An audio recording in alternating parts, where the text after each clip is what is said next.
It's been about a decade and a half since Bitcoin was created, yet we still don't have a verifiable answer to the question, who created Bitcoin? Today, Bitcoin is priced at around $63,000 and is likely to keep rising. People wonder if we'll ever find out who Satoshi Nakamoto really is. In this video, I will connect some verifiable facts that will help give us the strongest clue to the answers that we seek. We shall build on the knowledge together until we might all agree on the person I will finally point out to be the creator of Bitcoin. So, stick with me. By now, almost everyone has heard about Bitcoin. It has become a household name. In just a decade, cryptocurrency went from being unknown to being everywhere. Bitcoin created a whole new world of financial talk, and blockchain technology aims to shake up many industries in the future. Whether you like Bitcoin or not, almost everyone agrees it's famous for its wild stories. One funny and sad story involves a Gizmodo editor who threw away a hard drive with 7,500 Bitcoins on it. He realized later that he threw away $7.5 million, which is now worth about $54 million. On the other hand, there are stories about Bitcoin millionaires who made a lot of money by holding on to their investments. One of the most famous Bitcoin stories is about the rise and fall of the BitConnect Ponzi scheme. You've probably seen the video of the guy yelling, "BitConnect." Hey, hey, hey. Hey, hey, hey. Hey, hey. BitConnect! This topic really deserves its own video. There have also been scandals with YouTubers promoting things that weren't so good, all for influencer money. It's one thing to promote merchandise that'll end up in thrift stores someday, but selling your audience a Ponzi scheme that costs them the savings is just another crazy Bitcoin story. The list of stories goes on and on. We're all familiar with Bitcoin by now, but amidst our knowledge of it, there's one central mystery: the true identity of its creator. This mystery is as grand as any other story surrounding Bitcoin, and begins with the elusive online persona known as Satoshi Nakamoto. In the 21st century, it's nearly impossible to have a global impact without revealing your identity. Yet, Satoshi Nakamoto remains an exception. This person, believed to be a genius, authored the famous Bitcoin white paper, setting off its creation with the help of various developers. However, to this day, there's no verifiable proof of who he really is or what happened to him. Satoshi Nakamoto is a pseudonym, a fictitious name under which the author of the Bitcoin white paper appeared. Satoshi's skills in C++ coding, economics, and cryptography suggest a deep understanding ahead of his time. It's widely speculated that he owns around 1 million Bitcoins, untouched to this day, though the exact amount is uncertain. This mysterious figure emerged suddenly, sparking endless speculation about the type of person behind Bitcoin.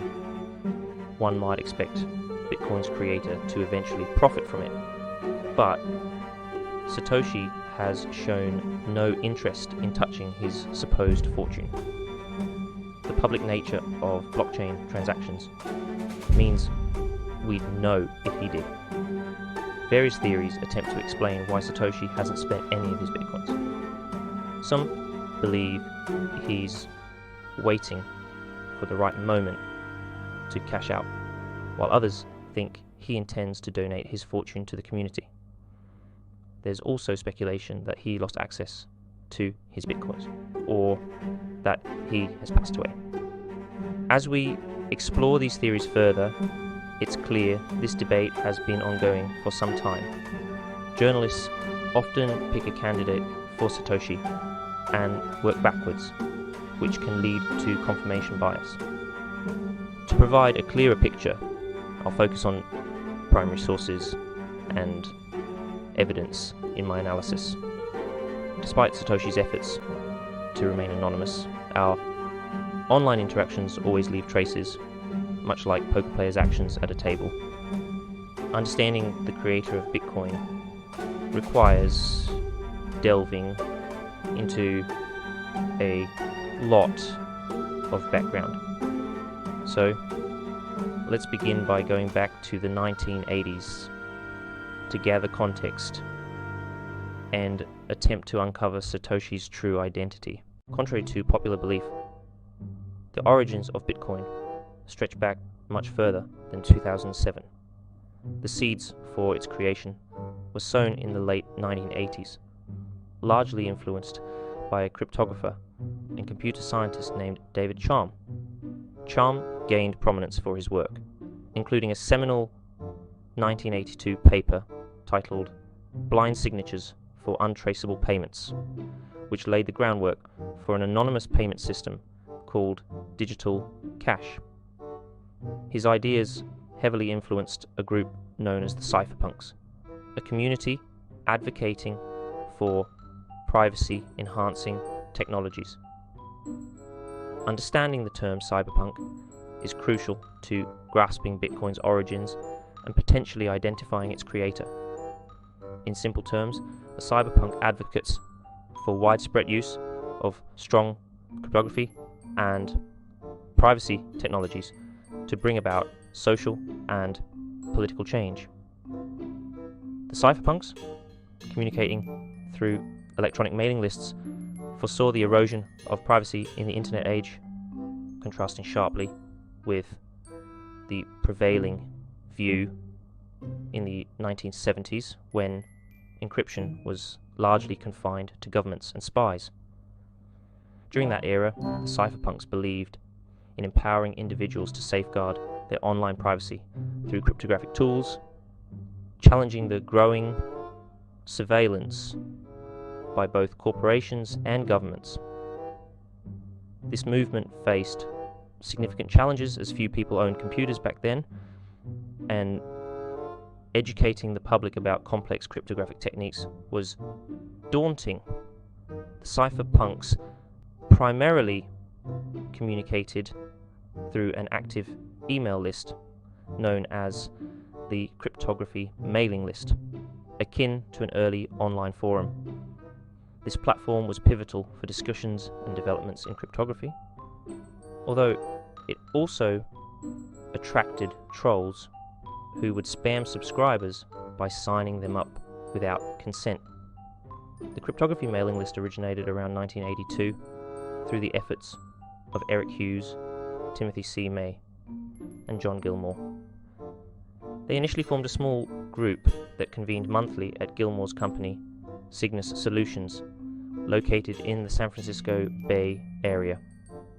Here, like-minded individuals gathered to discuss a wide range of political topics and the group's objectives.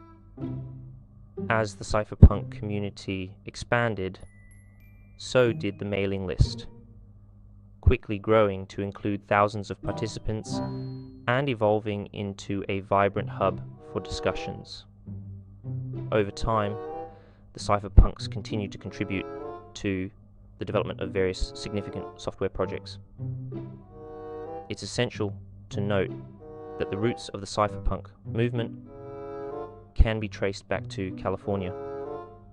During the internet's early days, political activism wasn't as widespread across different geographical regions as it is today. The group's growth relied heavily on word-of-mouth recommendations rather than the random online interactions we see now.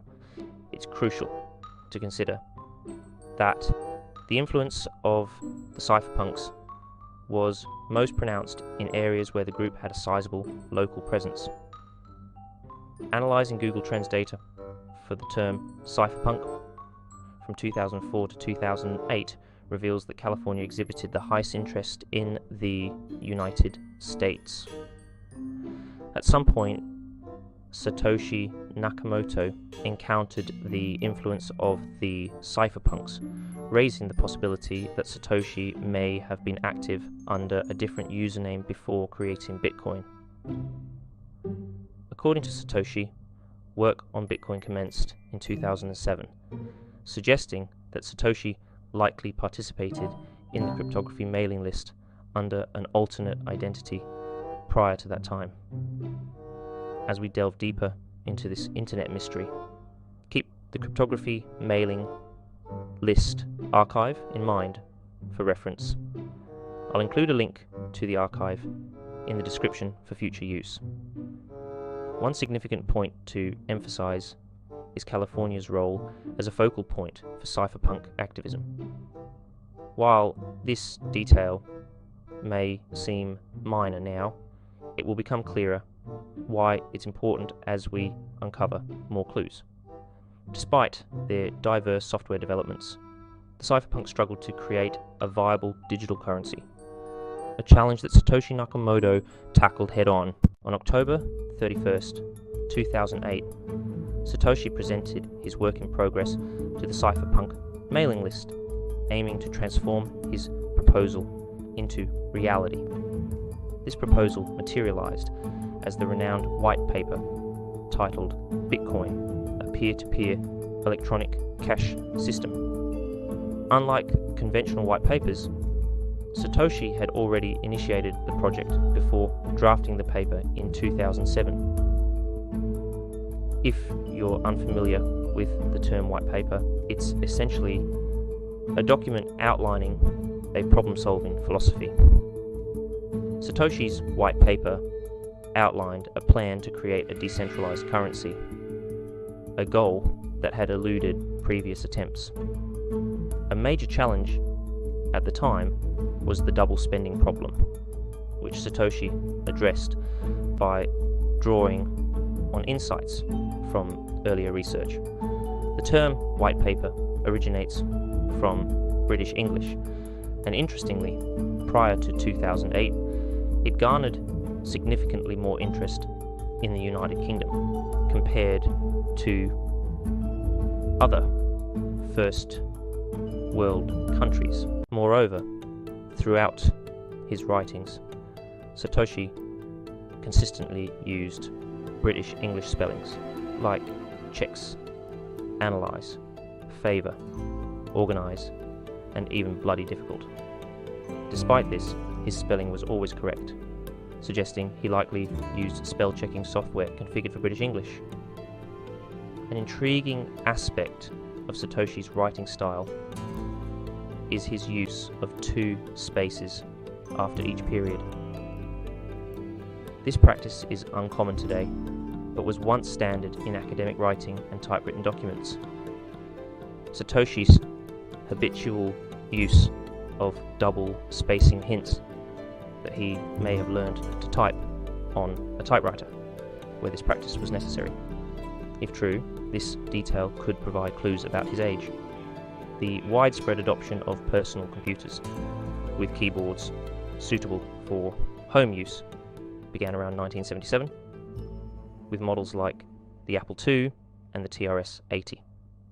However, typewriters remained prevalent until their decline in popularity around 1985.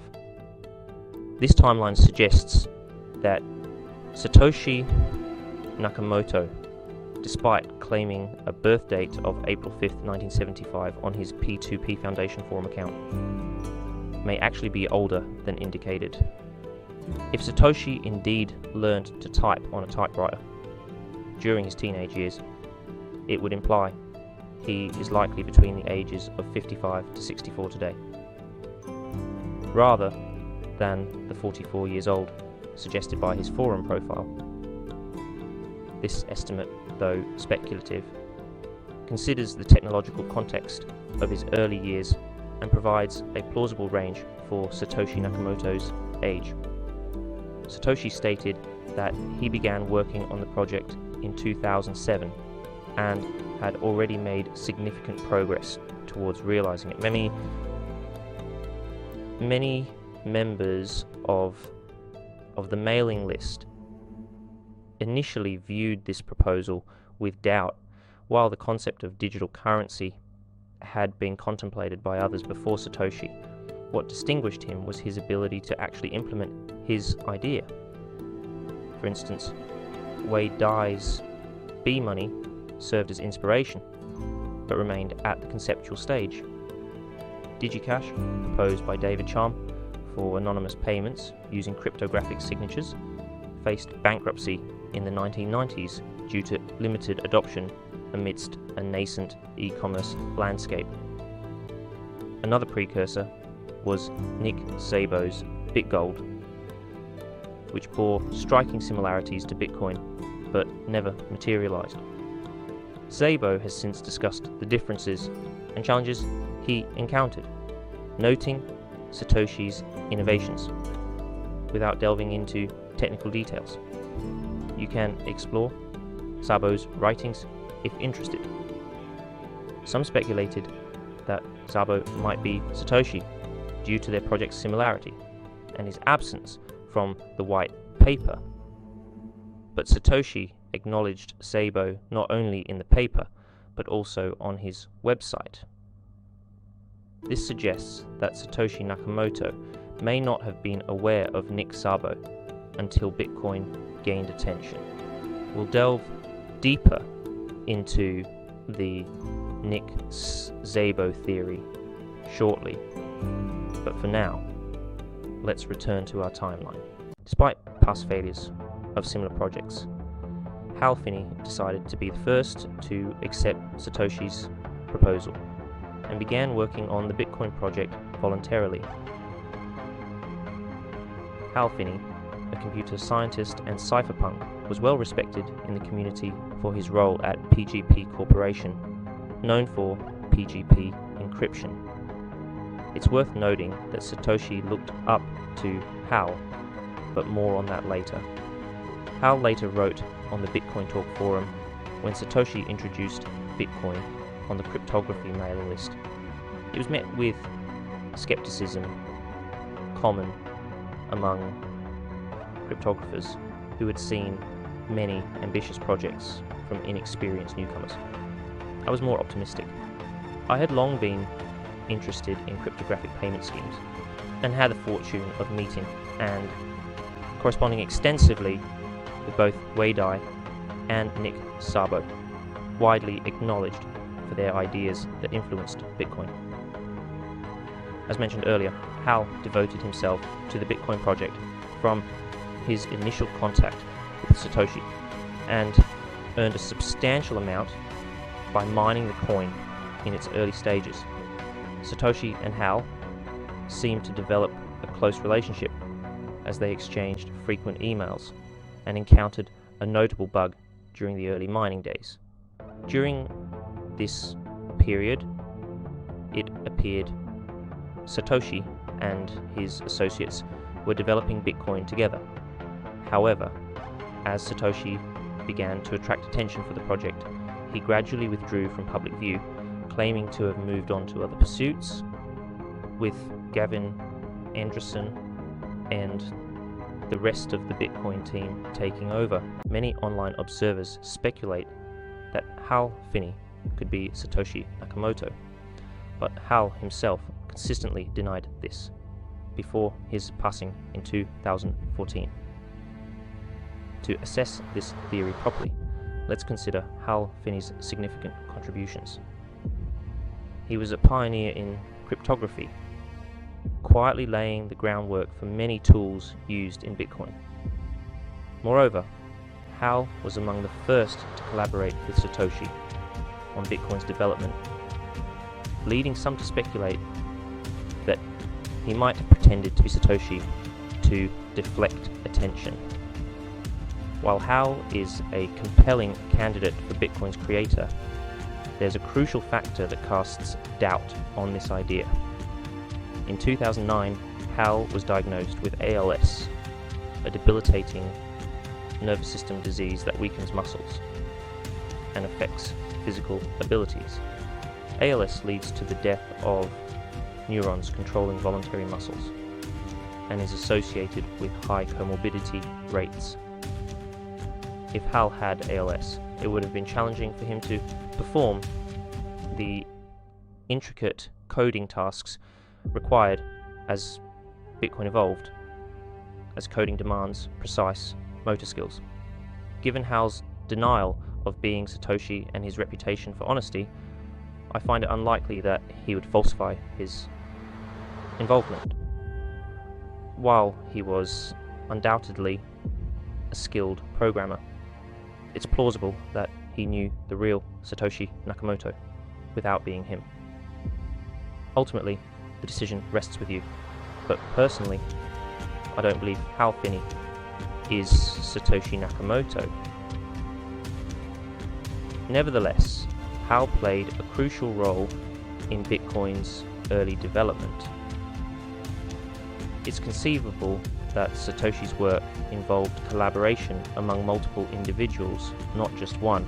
Following Bitcoin's initial success, Satoshi received inquiries from various figures via the Cypherpunk mailing list, including Adam Back. Although Satoshi didn't respond to Adam Back's emails, he was aware of Back's contributions. Adam Back, a British cryptographer, and Cypherpunk invented Hashcash, a proof-of-work protocol to combat spam and denial of service attacks, a foundational element of Bitcoin's mining algorithm. However, Adam Back's involvement in Bitcoin's creation is not documented, although Satoshi referenced his work in the Bitcoin white paper. Another individual who made early contact with Satoshi Nakamoto was none other than Wei Dai himself. In 2009, Satoshi reached out to Wei Dai, acknowledging that he had been studying Wei Dai's writings and drawing inspiration from them for Bitcoin.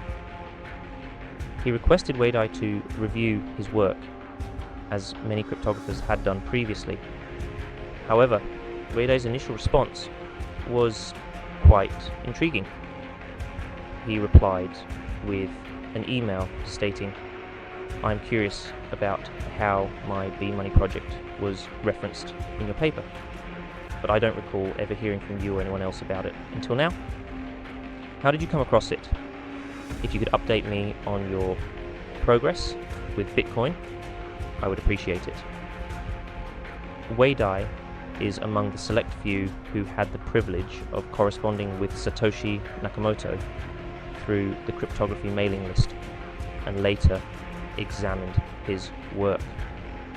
As a cryptographer, Wei Dai is renowned for proposing B-Money, an early concept of cryptocurrency. This exchange suggests that Satoshi Nakamoto was likely not a prominent figure in cryptography. Unlike well-known names such as Nick Szabo or Hal Finney, Satoshi appears more likely to be someone with deep expertise in cryptography and programming, but not widely recognized at the time. However, Wei Dai isn't entirely ruled out either. Reviewing his past contributions, Wei Dai is recognized for pioneering advancements in cryptography, particularly in the realms of anonymous digital cash and technologies preserving privacy. B-Money was a visionary proposal, profoundly influencing the development of Bitcoin. Like others, Wei Dai has denied being Satoshi Nakamoto, yet exploring this possibility remains worthwhile. Here's where it gets more intriguing. Wei Dai holds a computer science background from the University of Washington, completed in the 1990s. This places him in the right age bracket to have learned typing on a typewriter before transitioning to computers.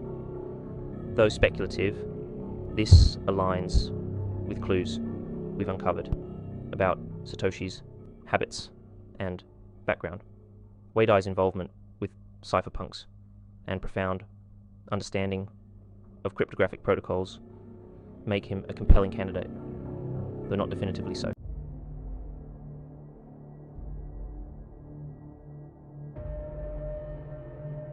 Now that you're all up to speed, let's take a quick look back.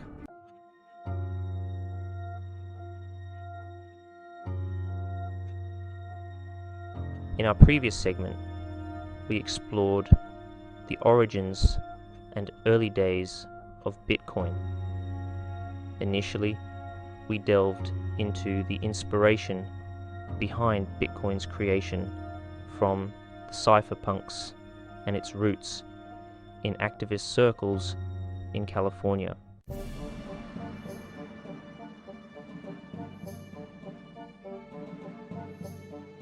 We noticed that Satoshi's online persona hinted at a British background through various cues, such as using the term white paper, employing British English, and even encoding messages from a UK newspaper.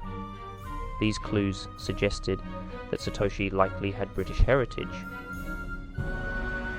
Additionally, we observed that Satoshi had a formal writing style, often resembling that of an academic, even in more casual communications.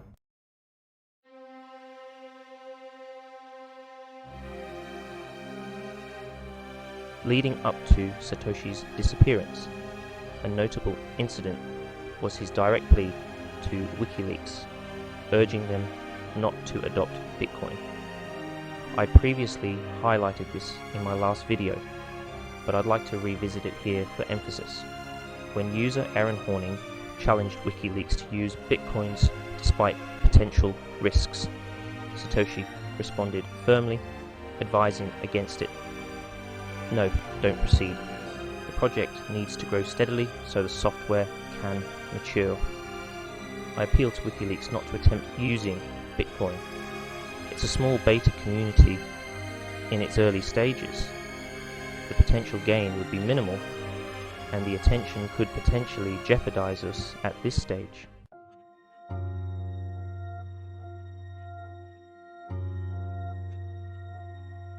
While many depict Satoshi as a meticulous planner with foresight into every detail, it's important to humanize him. Success doesn't always imply perfect foresight. Sometimes decisions are made based on caution and the limits of predicting the future.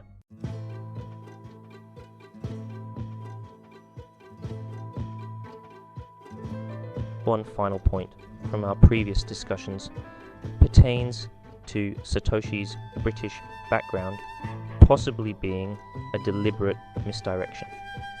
While this cannot be proven definitively, it's worth considering that even if Satoshi had used American English, his true identity would likely still remain a mystery today. The focus should be on why he adopted any distinct writing style at all. Even if we could narrow down potential candidates, there would still be plausible deniability.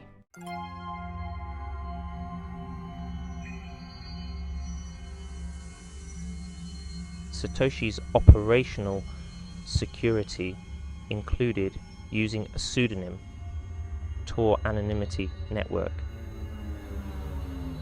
and a prepaid credit card to purchase domain names, which effectively masked his identity.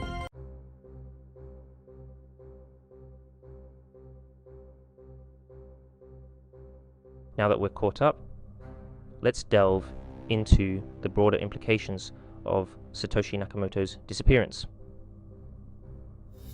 The unresolved mystery of Satoshi's true identity intersects with the billions of dollars in Bitcoin that remain unclaimed.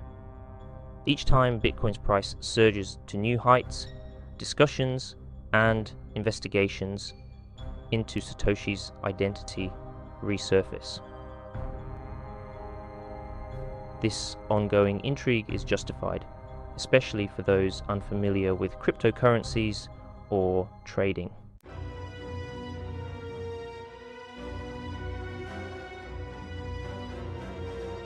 As mentioned previously, it's widely believed that Satoshi owns slightly more than 1 million Bitcoin, and remarkably, none of these coins have ever been moved since they were first tested. The sole exception to this untouched fortune is the initial transaction from Satoshi to Hal Finney. It's important to note that the total number of Bitcoin that will ever exist is capped at 21 million.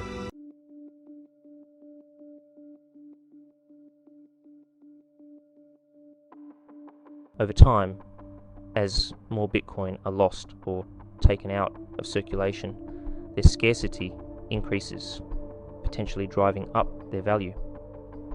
In my earlier discussion about the possibility that Satoshi lost access to his keys, it's crucial to understand how a substantial amount of Bitcoin could vanish.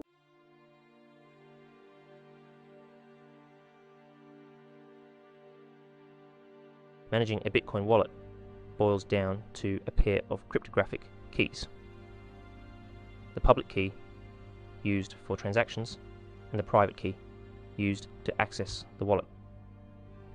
This private key, which is a 256-bit number, can be stored in various ways: on a computer, in a text file, or even written on paper.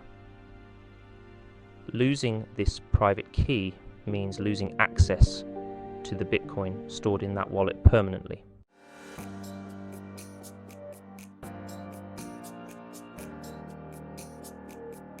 If Satoshi's actions were purely altruistic, one might question why such a large amount was pre-mined. The hypothetical scenario of discovering Satoshi's lost keys could have profound implications for the cryptocurrency market.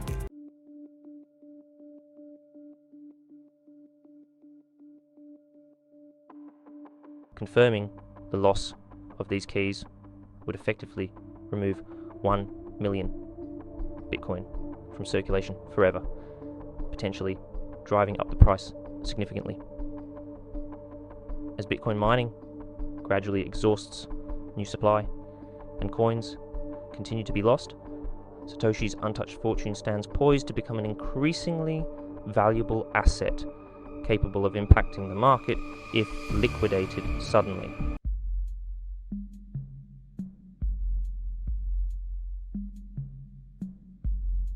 Now the question remains, will Satoshi ever sell his Bitcoin? This question carries enormous financial implications.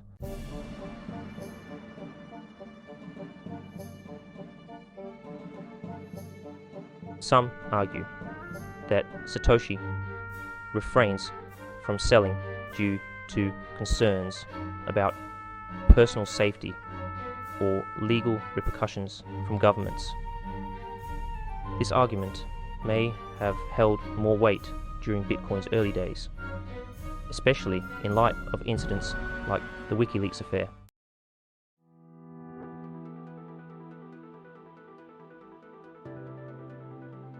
One concern often raised regarding Satoshi's disappearance is the fear that he might suddenly sell off all his Bitcoin holdings in one go. What's certain is that if Satoshi were to flood the market with a large amount of Bitcoin at once, it would likely drive the price down. Typically, when a scarce commodity floods the market, its value tends to plummet. Moreover, Bitcoin serves as a benchmark for trading other cryptocurrencies. If Bitcoin were to crash, it could potentially drag down the entire cryptocurrency market.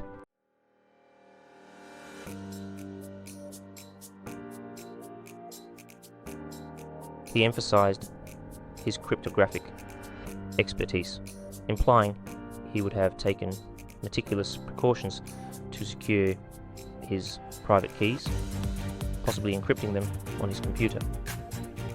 In my view, it's more plausible that something unforeseen happened to Satoshi, rather than a simple loss of access to his Bitcoin. Another frequently cited reason for Satoshi Nakamoto's reluctance to sell any of his Bitcoin fortune is the notion that he created Bitcoin selflessly. Personally, I find this perspective highly improbable.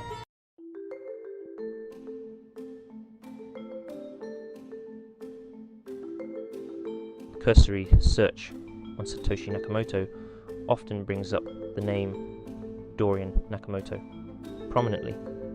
It's worth delving into how this figure fits into the larger internet mystery surrounding Bitcoin's creator. However, what's often overlooked is the context of the online activity during the period when Dorian Nakamoto gained widespread attention in 2014. With that in mind, let's leave no stone unturned and revisit the events of that year. Dorian Satoshi Nakamoto lived near Hal Finney and was briefly a primary suspect, triggering a media frenzy in March of that year. Initially tracked down by Vanita Nair, the scene unfolded dramatically. 64-year-old Dorian Satoshi Nakamoto emerged from his Southern California home Thursday and walked right into a media frenzy. Hours after Newsweek magazine claimed he was the mystery man behind Bitcoin, according to that article, Nakamoto is a model train buff who lives in a modest single-family home with his mother. When confronted about Bitcoin, he said, "I am no longer involved in that, and I cannot discuss it." The article triggered a full-blown game of cat and mouse through the streets of Los Angeles, with the media tracking Nakamoto's every move using the Twitter hashtag #BitcoinChase. Eventually, the retired engineer ended up at the Associated Press Bureau, where, over a meal of free sushi, he continued denying he was the computer whiz worth an estimated $400 million. In fact, he said he hadn't even heard of Bitcoin until 3 weeks ago. The main reason I'm here is to clear my name that I have nothing to do with Bitcoin, nothing to do with developing. I was just an engineer doing something else. This isn't the first time the media has tried to unmask Bitcoin's founder. Other outlets have tried but failed to identify the creator. By all accounts, this guy is the face of Bitcoin in terms of what everyone thought a man by the name of Satoshi Nakamoto would look like. And that's just about it as far as his full background. It's worth considering that Dorian Nakamoto trained as a physicist at Cal Poly Pomona and was involved in engineering work. Contrary to being versed in cryptography or using British English, Dorian's connection to the Bitcoin story arose from a misunderstanding during an interview. When a reporter asked about his work between 2007 and 2009, Dorian mentioned a classified project he couldn't disclose, which the reporter misinterpreted as Bitcoin related. This innocuous statement led to a media frenzy outside his home. Despite initial confusion, Dorian later clarified in Reddit Ask Me Anything AMA sessions that he had been working at Citibank. While his background in finance is intriguing, he lacked the technical expertise needed to create Bitcoin. Following the incident, Dorian received a significant sum of money as an apology for the harassment and mix-up, unlike another individual with the last name Nakamoto, Dorian sold his Bitcoin holdings at their peak value.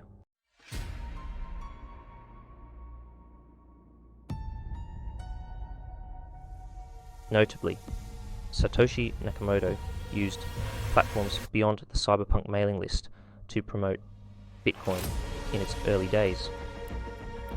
One such platform was the P2P Foundation Forum, where Satoshi's account remained dormant for years with sporadic comments. Interestingly, on March 7th, 2014, the day after the Newsweek article, Satoshi's account reactivated with a clear statement, "I am not Dorian Nakamoto." Despite skepticism from many, I believe this message holds significance. On September 8th, 2014, an administrator on the Bitcoin forum named Famous raised concerns about Satoshi's old gmx.com email account. Famous received an email that suggested the account might have been compromised, urging caution regarding any communications from Satoshi GMX.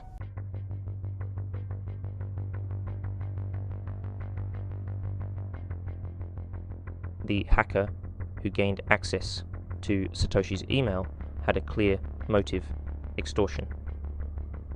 This individual posted a pastebin demanding Bitcoin in exchange for releasing Satoshi's personal information. Since Satoshi's email service provider deletes inactive accounts after a period, the hacker re-registered Satoshi's account, exploiting this oversight. The post we read was part of the hacker's scheme to generate controversy around Satoshi's alleged compromise and attract attention to his Bitcoin ransom demand.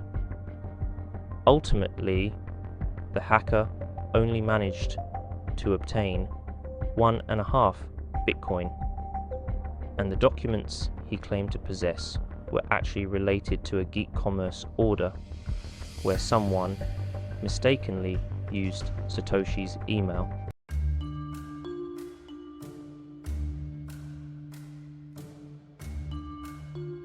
In my interpretation, Satoshi's actions suggest a desire to protect Dorian Nakamoto from further media scrutiny, as Dorian was clearly not involved with the Bitcoin project. This compassionate gesture from Satoshi aimed to shield someone else from unwarranted trouble due to their coincidental name resemblance to Satoshi's pseudonym, though it took time to arrive at this conclusion. This event in 2014 might be Satoshi's final deliberate action on the internet.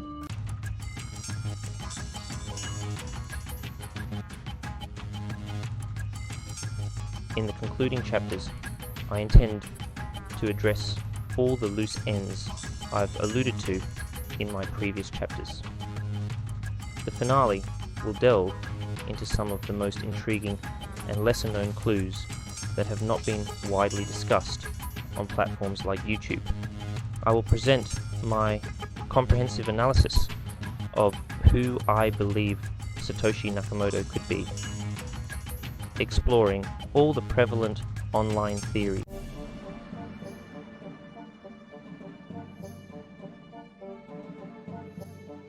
As many of you are aware, this journey has been quite lengthy, and to be completely honest, this particular topic has been something I've placed on the back burner until I could fully grasp it. Now, I understand that all of you are eagerly anticipating the conclusion of this saga.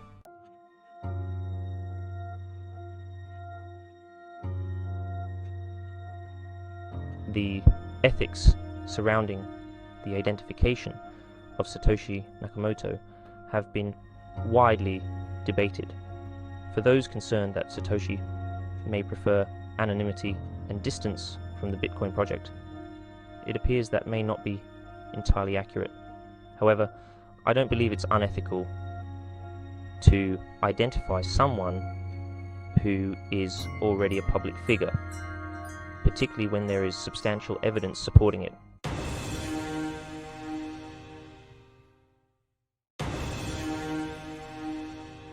With that said, let's finally explore the last chapter and the final clue left by Satoshi Nakamoto.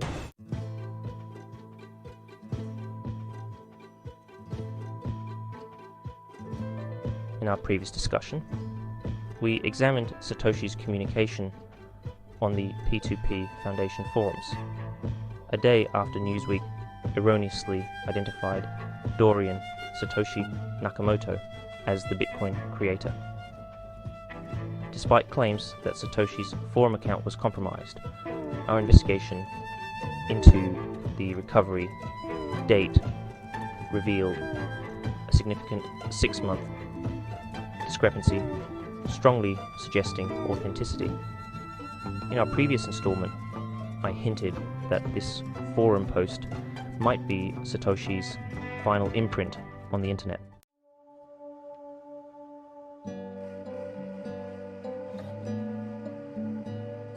Understanding why Satoshi Nakamoto has maintained anonymity since 2015 requires delving into the historical context and technical intricacies of Bitcoin. Please bear with me as we explore these details. It all began with the initial response to Satoshi's Bitcoin white paper on the cryptography mailing list by James A. Donald, who expressed the need for such a system, but questioned its scalability. Fast forward to 2020, and the issue of Bitcoin scaling remains unresolved.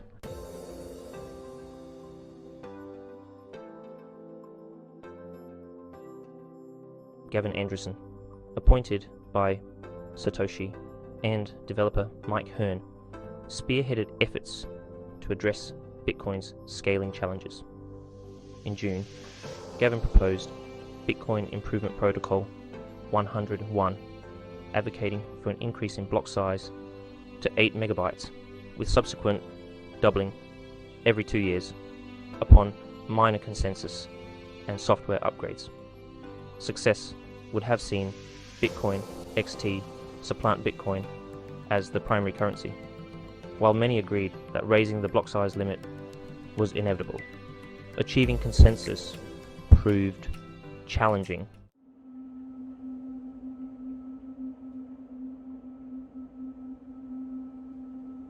Just 6 months later, Blockstream emerged, a for-profit entity involving top developers. Their proposal favored off-chain transactions, allowing Blockstream to profit from fees instead of miners. Opinions vary widely on Blockstream, but it's naive to think that injecting venture capital into Bitcoin's development wouldn't alter its objectives.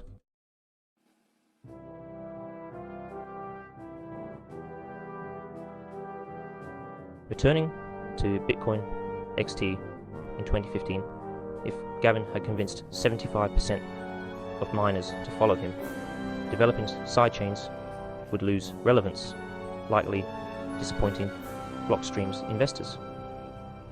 This scenario aimed to increase block sizes and return development control to Gavin and Mike Hearn, the latter having sole commit access to Bitcoin XT.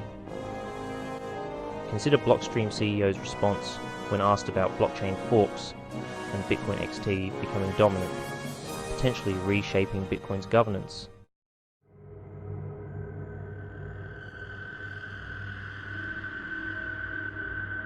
However, the situation took a dubious turn when ER Bitcoin moderators banned all talk of Bitcoin XT. I may not be a genius, but how can anyone make an informed decision if they can't even discuss the topic? You might wonder, why not just go somewhere else?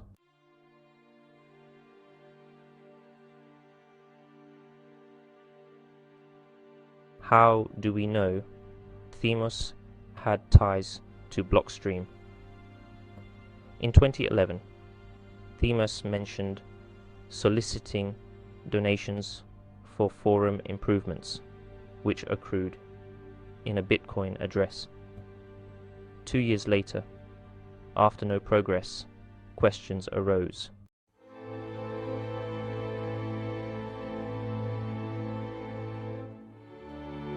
On August 15th, 2015, Mike Hearn posted to the Bitcoin mailing list, "Hello, as promised, we've released Bitcoin XT with the larger blocks patch set. You can download it here. It saddens me that it's come to this, but there's no other way. The Bitcoin Core project has strayed too far from principles many of us hold dear, necessitating a fork to address these issues."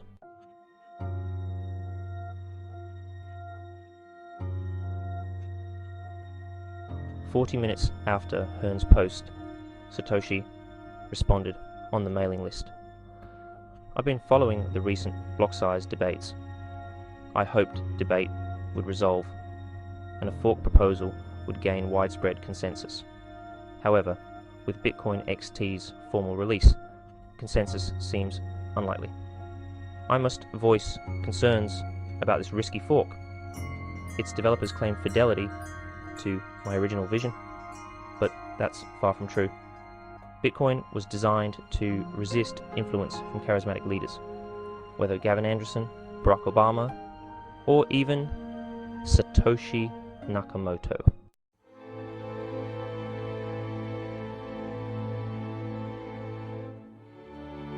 Right after these events, numerous threads began appearing about attacks on Bitcoin XT nodes, causing them to go offline and lose their voting capability. Bitcoin XT aimed to achieve consensus by January 1st, 2016. During the months from August to December, 2 scaling Bitcoin conferences were held, a unique occurrence in 2015. However, Bitcoin XT failed to secure the required 75% consensus, leading to the patch being reverted on January 28th, 2016. From my perspective, it's evident that Bitcoin Core didn't adhere to fair play.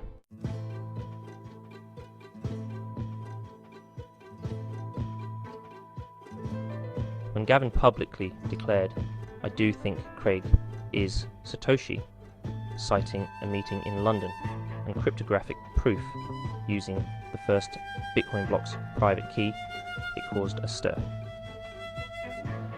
While it's hard to prove definitively, Gavin believed Craig Wright had demonstrated his claim beyond a reasonable doubt.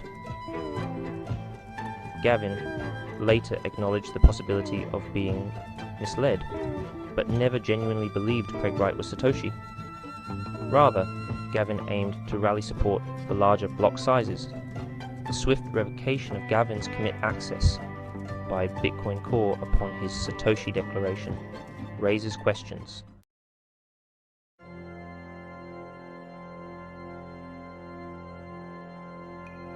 I firmly believe this message is authentic, and once I disclose Satoshi's identity, you'll likely agree. Yet, I understand the skepticism given the community's turbulence during this period.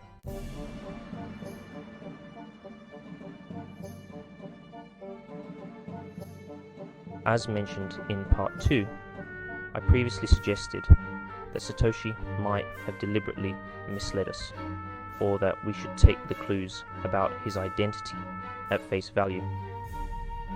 It turns out Satoshi didn't go to extreme lengths to conceal his identity. Let's start by examining the foundational technical documents that influenced Satoshi's creation of the Bitcoin white paper. There were essentially two core concepts that formed the basis of Bitcoin.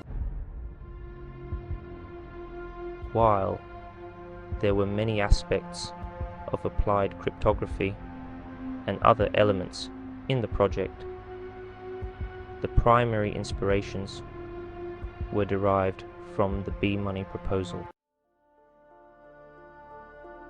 The core concepts include the digital ledger system we see in the blockchain and the proof-of-work mechanism known as hashcash. This hashcash system is integral to Bitcoin mining operations and verifies all transactions. Throughout this presentation, I've emphasized Blockstream's significant involvement in the events of 2015. Let's delve into Adam Back's role.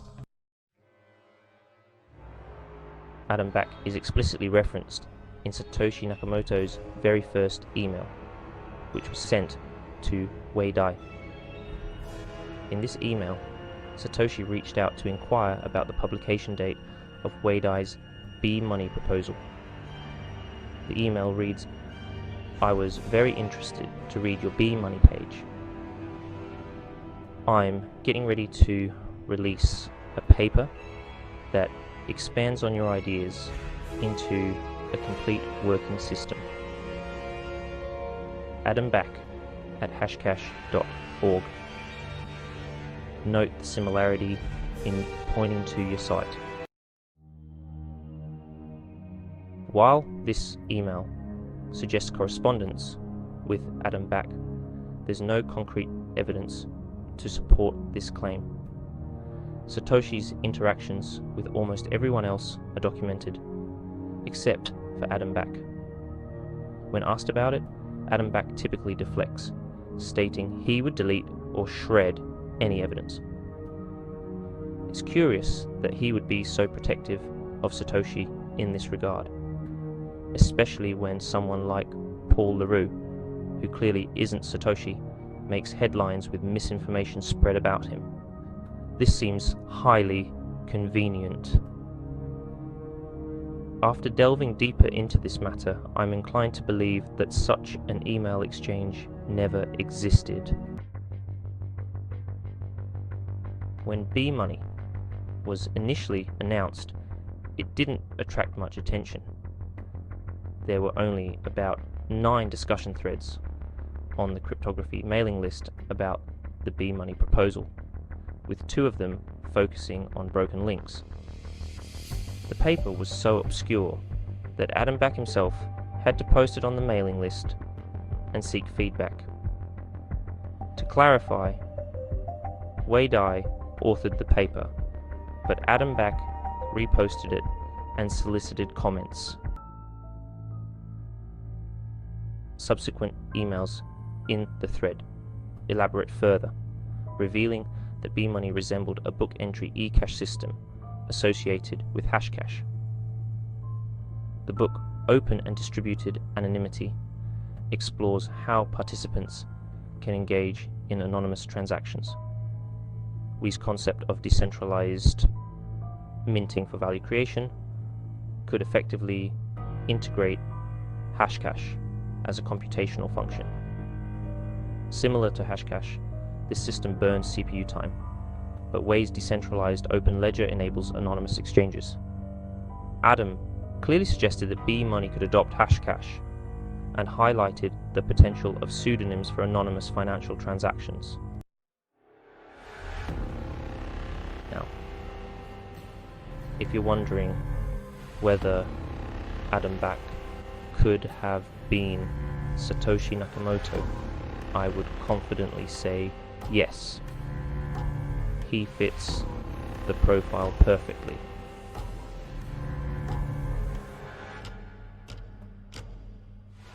Oh. With a PhD in distributed computing systems, Adam possesses the ideal expertise to develop a decentralized computing network. Bitcoin was developed in C++, and Adam is highly proficient in this programming language.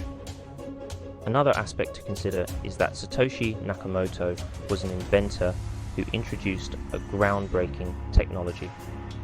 He filed multiple patents annually until April 2005, and then went silent until March 2010, a year after Bitcoin's debut.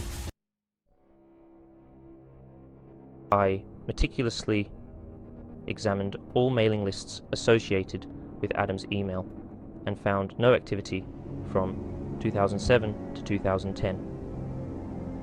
During this period, he wasn't publishing any academic papers either. According to Adam, Satoshi allegedly sent him the Bitcoin software upon release.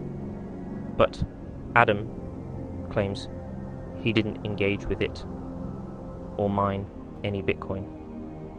Moreover, Adam has never substantiated these claims with proof of emails or any other evidence.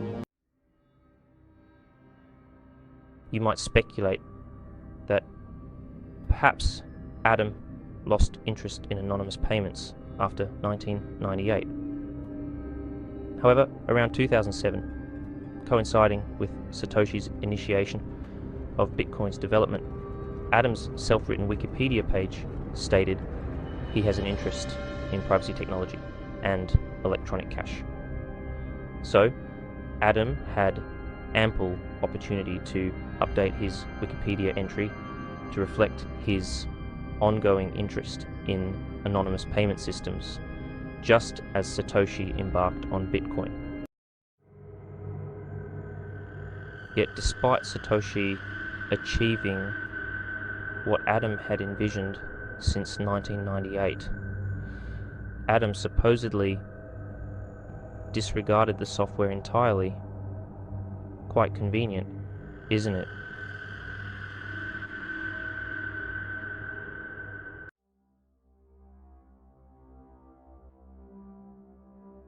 During this period, it's not like Adam Back was occupied with other endeavors. Call me crazy, but as we delve deeper into Adam Back's background, more coincidences seem to align.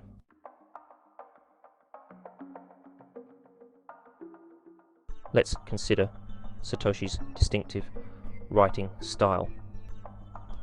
As mentioned earlier, he uses British English and prefers double spacing after periods. Similarly, Adam Back consistently employs double spacing in his writings, and being British himself, naturally uses British English.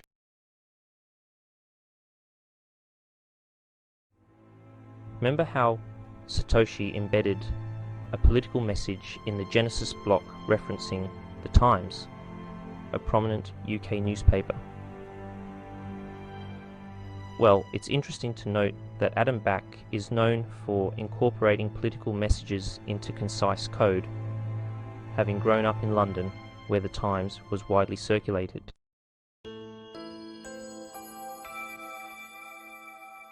Moving on, it's not widely known that Satoshi Nakamoto wasn't particularly skilled in web design.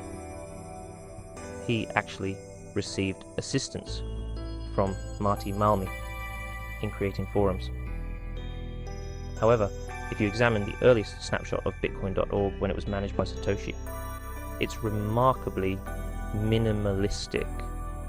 Similarly, a look at Adam Back's Cypherspace org in its earliest iteration reveals a layout strikingly reminiscent of Bitcoin's.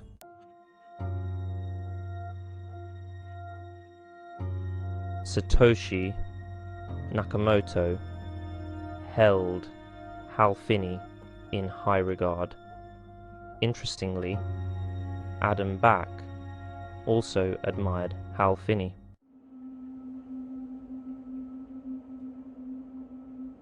As previously mentioned, there's a significant gap in Adam Back's digital footprint, with his re-emergence on Twitter occurring in 2010. Upon resurfacing, he relocated to Malta. Malta is known as a tax-friendly jurisdiction, often chosen by individuals expecting substantial financial gains.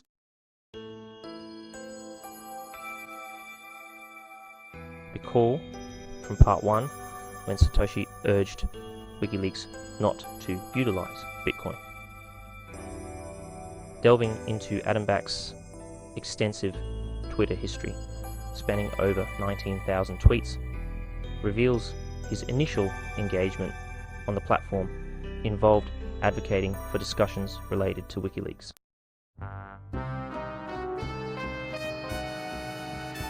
From 2012 onward, Adam Back began updating Wikipedia entries about Bitcoin, providing detailed insights into its history. However, it's noteworthy that he didn't engage with Bitcoin until April 2009. This raises questions: why the interest in Bitcoin's history without involvement in its mining activities? Additionally, Blockstream, founded with the primary goal of advancing Bitcoin's development, has attracted substantial funding exceeding $100 million. Yet, Adam Back, despite his pivotal role, has never directly contributed code to Bitcoin. This begs the question of how investors perceived his qualifications for leading Bitcoin's development without hands-on technical involvement.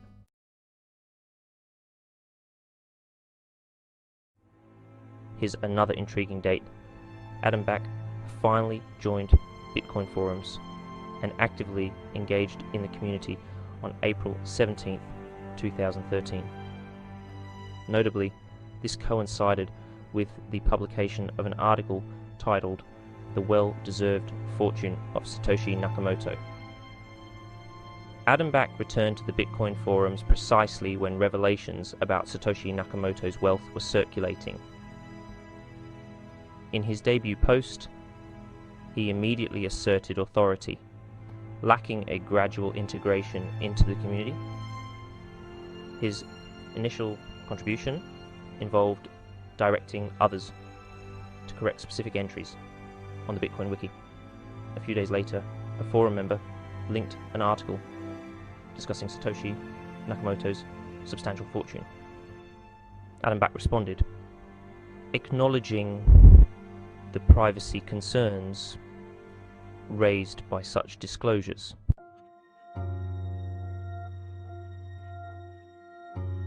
He mentioned having addressed similar issues in Hashcash for Satoshi Nakamoto, suggesting potential avenues for maintaining privacy through legal channels and Swiss banking services, or even considering implementing technologies like ZeroCoin. Adam reassured the community, speculating that Satoshi could sustain himself with his amassed Bitcoin holdings until a resolution was found. He also queried the timeline of the bug fix mentioned in the article, indicating a keen interest in the specifics of Satoshi's early mining activities. What's intriguing is Adam Back's reference to a separate stash of coins and his knowledge of an obscure mining bug fix that never made it into public changelogs. How did he possess such detailed information in 2010, only 2 days after supposedly joining the forum? His mention of confidential Swiss banking services ties into Blockstream's strategic focus on maintaining a small block size, potentially for financial gain. The opacity surrounding Adam Back's and Blockstream's financial motives remains a mystery. Adam Back later contacted the article's author with further inquiries about the bug fix and Satoshi's financial activities, hinting at a desire to control the narrative and protect certain interests.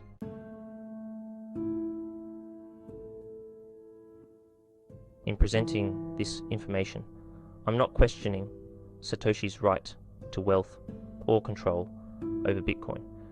However, many in the community take issue with the portrayal of Bitcoin as a purely community-driven project. Moreover, the notion that Satoshi Nakamoto leads a reclusive life out of necessity to evade governmental scrutiny seems disingenuous. Claims that maintaining his privacy shields him from potential threats due to his substantial Bitcoin holdings are unsubstantiated. When you think about it, other currencies feature identifiable figures, and their wealthy holders face no issues with public recognition. It's akin to suggesting that every affluent individual must hide from public view. This individual regularly speaks at public events, boasts 150,000 followers on Twitter, and serves as a spokesperson for a company.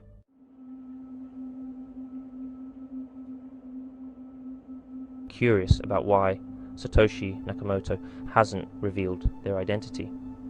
Let Adam Back explain. Firstly, who do you think Satoshi Nakamoto is? I honestly don't know. I lean towards it being one person due to the consistency in code and the difficulty of maintaining privacy and secrecy within a group. But beyond that, I think nobody really knows. If we had the chance to definitively identify Satoshi, Adam believes it's actually better that we don't, as it helps Bitcoin be seen more like a digital commodity. There's this idea that a commodity is discovered, but not necessarily associated with a single authoritative figure.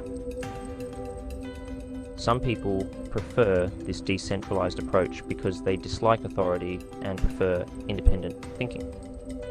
Yet, many societal structures are hierarchical. When the media covers something new, the first question often is, who's in charge? Who should we consult? Could we demand changes from someone? If Bitcoin had an identifiable founder, many would likely demand answers and changes. By keeping the founder's identity ambiguous, it removes this opportunity, allowing people to think and decide for themselves, which is a theme prevalent in the Bitcoin project.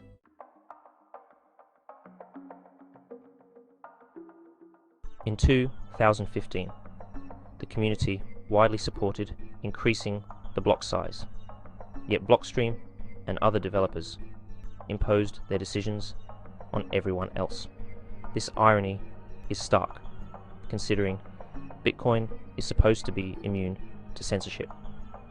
Furthermore, there's blatant manipulation when Satoshi emphasized the need for consensus on changes. Today, platforms like Bitcoin heavily censor any criticism of Bitcoin, hindering open discussion and improvement. Despite other projects addressing similar issues, not acknowledging these improvements and blindly trusting Bitcoin as the savior from traditional banking is problematic. Shouldn't a community-driven project cater to community needs? The core issue here lies in the conflict of interest inherent in concealing one's identity. Satoshi Nakamoto must satisfy two distinct sets of investors: those invested in Bitcoin's long-term success and Blockstream's investors who profit from transactions diverted away from the main network. It's concerning when individuals who once championed decentralization now support Blockstream's centralized alternative. This shift reflects a troubling trend towards centralization in what was originally conceived as a decentralized revolution.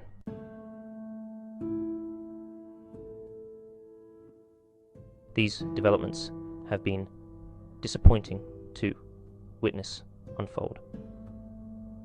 I am Luke, and this video was brought to you by the Legendary Gamer. If you enjoyed it till the very end, please hit the like button, share it, and also subscribe to the channel so that you don't miss out on upcoming contents. Have a good night.